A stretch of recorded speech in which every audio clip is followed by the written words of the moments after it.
السلام علیکم اینڈ ہیلو ایوری ون. آج کی یہ ویڈیو خاص طور سے آپ سب کا شکریہ ادا کرنے کے لیے بنائی گئی ہے. پچھلے 2 مہینے سے جو آپ لوگوں نے ہمیں سپورٹ کیا ہے، اب یقین مانیے کہ ہمیں خود کو بھی یقین نہیں ہوتا.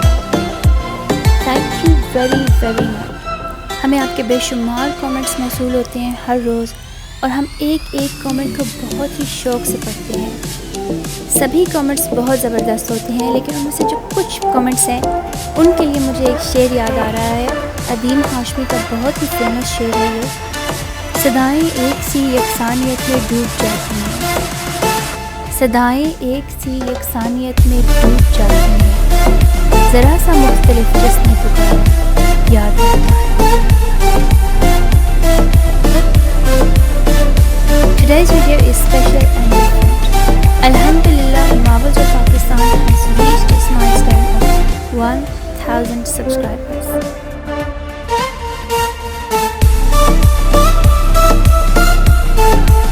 اور یہ سب آپ کی سپورٹ کے بغیر بالکل بھی ممکن نہیں ہوتا. Thank you so much. This video is a compilation of all the beautiful messages and words that you sent over. So stay tuned to find yours. بیٹا آئی ایم پراؤڈ آف یو.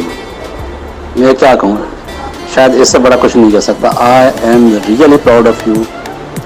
ایک تو میری اسٹوڈنٹ ہیں، میری اسٹوڈنٹ بچوں کی طرح. آپ سے میں نے کہا تھا آئی اسٹل بلیو ان دیٹ اولڈ تھنکنگ اور بلیفس. جس میں ہم بچپن میں تھے تو کہتے تھے کہ ٹیچر جو ہے روحانی باپ ہوتا ہے، تو یو آر اے ڈاٹر، یو آر لائک اے ڈاٹر فار می. اس میں شک نہیں ہے. ایک تو مجھے یہ فخر ہے. دوسرا آپ سے میں جو دل کی بات کہنا چاہتا ہوں، دوسرا فخر آپ پہ میں اس لیے کرتا ہوں کہ برٹش نیشنلٹی، برٹن کی پیدائش، بیکاز آئی اسٹڈیڈ ان مینچسٹر. آپ کو بتایا تھا اسٹیٹس میں میں نے پڑھا ہے. وہاں کا ماحول اور آپ کی سوچ ماشاء اللہ اتنی ایسٹرن اور شاید اسلام کی طرف جھکا ہو. اس سے مجھے بہت خوشی ہے اور اس سے مجھے آپ پر بہت فخر ہے. اللہ آپ کو بہت ترقی دے.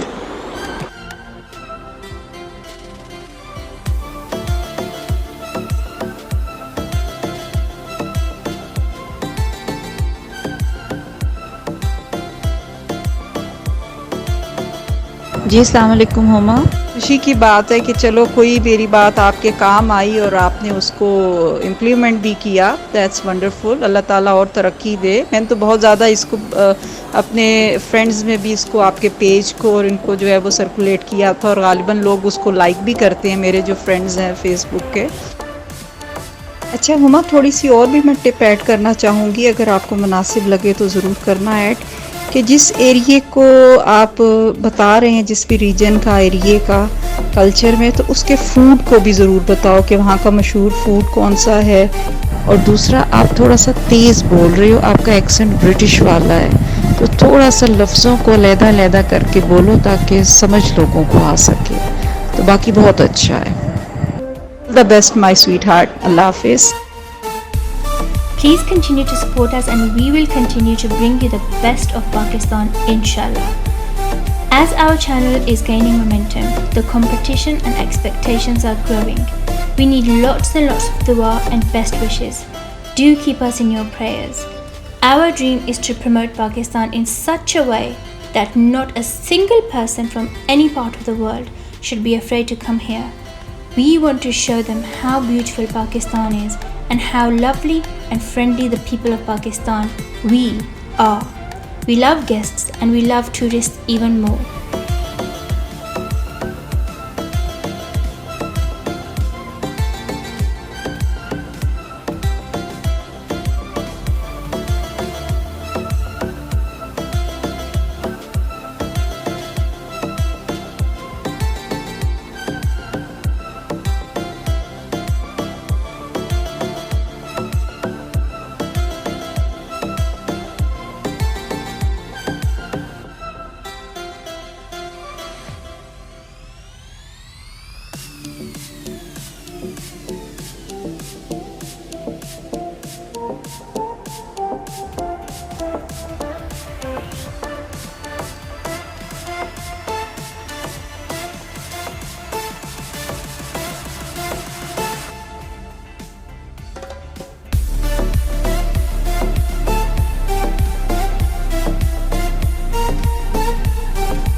Kinjer Lake, Thatta, Sindh, Pakistan.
Shahjahan mosque, Thatta, Sindh, Pakistan.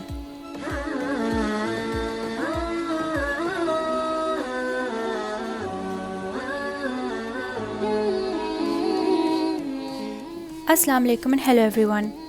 Marvels of Pakistan would like to welcome you all once again. Today we will showcase the magnificent Shah Jahan Mosque, built in the Mughal era during the reign of Shah Jahan in the 17th century.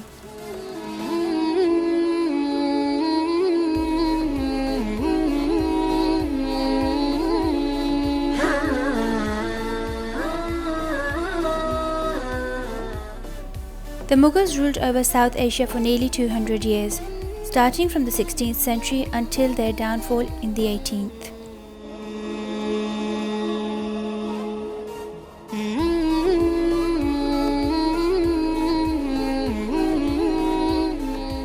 Shah Jahan, whose real name was Shahabuddin Muhammad Khurram, was the son of Jahangir and the fifth Mughal emperor. He ruled over the subcontinent from 1628 to 1658.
Churros of Pakistan.